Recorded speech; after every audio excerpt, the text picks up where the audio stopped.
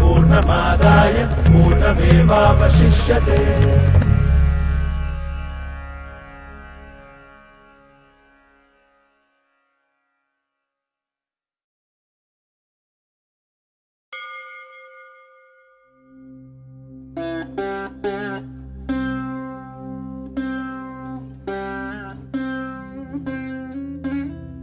میں شہر رامیشورم کے ایک مڈل کلاس تمل خاندان میں پیدا ہوا۔ میرے ابا زین العابدین کے پاس نہ تعلیم تھی نہ دولت، لیکن ان مجبوریوں کے باوجود ایک دانائی تھی ان کے پاس اور حوصلہ تھا، اور میری ماں جیسی مددگار تھی عاشی اماں۔ ان کی کئی اولادوں میں ایک میں بھی تھا، بلند قامت ماں باپ کا ایک چھوٹے سے قد والا معمولی شکل و صورت کا لڑکا۔ اپنے پشتینی مکان میں رہتے تھے ہم، جو کبھی 19ویں صدی میں بنا تھا۔ کافی وسیع اور پکا مکان تھا رامیشورم کی مسجد اسٹریٹ میں۔ میرے ابا ہر طرح کے عیش و آرام سے دور رہتے تھے، مگر ضروریات کی تمام چیزیں میسر تھیں۔ سچ تو یہ ہے کہ میرا بچپن بڑا محفوظ تھا، مادی طور پر بھی اور جذباتی طور پر بھی، مٹیریلی اینڈ ایموشنلی۔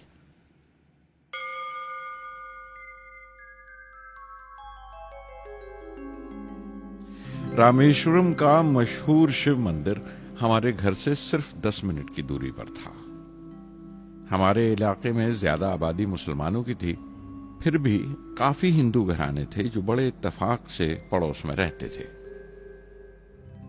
ہمارے علاقے میں ایک بڑی پرانی مسجد تھی جہاں میرے ابا مجھے ہر شام نماز پڑھنے کے لیے لے جایا کرتے تھے۔